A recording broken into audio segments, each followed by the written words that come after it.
सर्वप्रथम आप सभी को तुलसी विवाह की ढेर सारी शुभकामनाएं। तुलसी विवाह के बाद जो अन्य त्योहार आता है वो होता है वैकुंठ चतुर्दशी, मतलब हरिहर के मिलन की तिथि। आज की वीडियो में हम बात करेंगे वैकुंठ चतुर्दशी के दिन हमें पूजन किस समय करना है, दीपदान हमें किस समय करना है, किस दिशा में करना है, कहाँ कहाँ दीपदान करना है, पूजा विधि क्या होगी और वैकुंठ चतुर्दशी हम किस तारीख को मनाएंगे। यह सारी जानकारी आज के वीडियो के माध्यम से मैं आप लोगों को देने वाली हूँ, तो वीडियो में अंत तक बने रहिएगा। देखिए, हिंदू धर्म में जो भी मास है उसमें सबसे उत्तम और फलदायी जो महीना होता है वो कार्तिक मास का महीना कहलाता है, क्योंकि कार्तिक के महीने में किए जाने वाले स्नान, दान, जप, तप, पूजा पाठ, मंत्र इत्यादि का फल अन्य महीनों की अपेक्षा 1000 गुना ज़्यादा प्राप्त होता है। यानी अन्य महीनों में आप कुछ भी करें उसका फल आपको इतना नहीं मिलेगा जितना अगर एक बेलपत्र ले जाकर आपने शिवलिंग पर चढ़ा दिया, एक दीपक आपने श्री हरि विष्णु के सामने प्रज्वलित कर दिया, या एक दीपक तुलसी मैया के निमित्त आपने लगा दिया, तो उन दीपक का करीब 1000 गुना ज़्यादा फल आपको प्राप्त होता है इस महीने में अन्य महीनों की अपेक्षा। और ये महीना सबसे ज़्यादा पावन और श्री हरि विष्णु यानी कृष्ण जी को प्रिय होता है। इस महीने को अत्यंत फलदायी, पावन और मनोकामना पूर्ति वाला महीना माना जाता है। तो इस माह में देखिए तुलसी पूजन और दीपदान का बहुत ज़्यादा विशेष महत्व होता है। वैसे तो पूरे कार्तिक मास में जिन लोगों ने ब्रह्म मुहूर्त में स्नान किया है, तुलसी पूजन किया है, जो कि बहुत महत्वपूर्ण माना गया है। शास्त्रों में देखिए इसे हम कार्तिक स्नान के नाम से जानते हैं। वैसे तो पूरा महीने देखिए आपको पता है कि बहुत पावन महीना है कार्तिक मास की।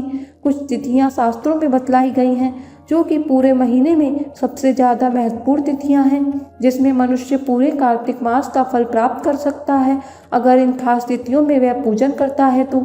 अब इसमें खास तिथियां कौन कौन सी आती हैं, देखिए मैंने आपको बताया था देवउठनी एकादशी होती है, तुलसी विवाह जब वैकुंठ चतुर्दशी होती है, देव दिवाली जो अगले दिन पड़ेगी। यह सारी तिथियां बहुत महत्वपूर्ण हैं। इस दिन भी यदि आप एक दीपक भी प्रज्वलित कर दें तो उसका 1000 गुना ज़्यादा फल आपको प्राप्त होगा। तो कार्तिक मास की शुक्ल पक्ष की चतुर्दशी तिथि होती है, उस दिन आती है वैकुंठ चतुर्दशी, यानी कि देवउठनी एकादशी से ठीक 2 दिन के बाद में। वैकुंठ चतुर्दशी को हरिहर मिलन के दिन के रूप में भी जाना जाता है। स्कंद पुराण और अग्नि पुराण में वर्णन मिलता है कि जब चतुर्मास के बाद भगवान विष्णु योग निद्रा से जागते हैं, यानी एकादशी के दिन जब उनका विवाह होता है, उसके पश्चात वह भक्ति में लीन रहने के लिए शिव जी की आराधना के लिए बनारस के घाट पर जाकर जब उनका पूजन करते हैं तो पूजा करते हुए इतने लीन हो जाते हैं कि उन्हें पता ही नहीं चलता कि बहुत मध्यरात्रि हो चुकी है। तब माँ लक्ष्मी श्री हरि विष्णु के मन की बात जानकर एक थाली के अंदर 14 दीपक सजाकर लेकर आती हैं और उसे उस घाट पर प्रज्वलित करती हैं जहाँ पर श्री हरि विष्णु पूजा कर रहे थे। तब से ही 14 दीपक जलाने की परंपरा चली आ रही है।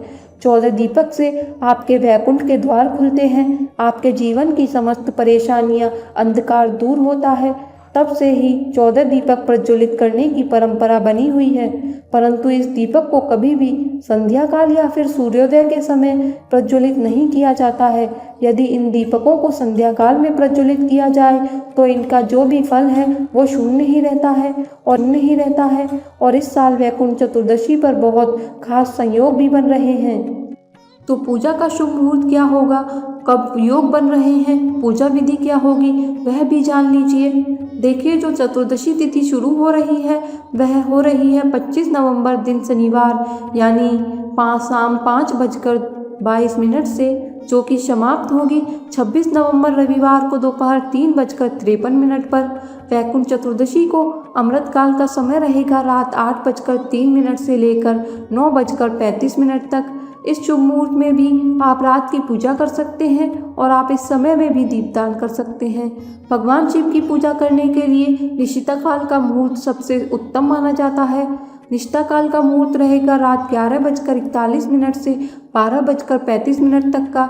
इस समय में भी आप पूजा कर सकते हैं और दीपदान भी कर सकते हैं, क्योंकि ये एक ऐसा दिन होता है जिस दिन दीपदान भी किया जाता है, शाम को नहीं। जो खास योग बन रहे हैं वो बन रहे हैं रवि योग, जो कि पूजा के लिए बहुत ही शुभ माना जाता है और समस्त अशुभ प्रभावों को खत्म करने की क्षमता रवि योग के अंदर होती है।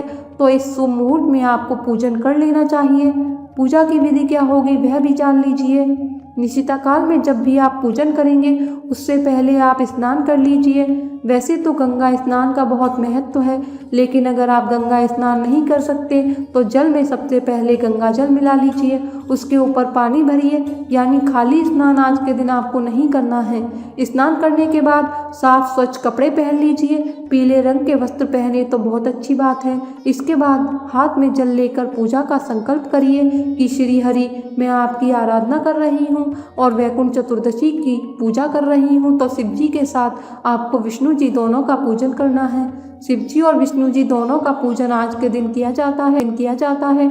आज के दिन विष्णु जी ने जैसे शिव जी को कमल अर्पित किए थे, इसी तरह से कमल मिलना तो देखिए बहुत मुश्किल बात है, परंतु आज पूजन में आप विष्णु जी और शिव जी के समक्ष एक कमल भी चढ़ा सकते हैं। इसके बाद भगवान को पीले रंग के जो भी प्रसाद होता है उसका भोग लगाइएगा।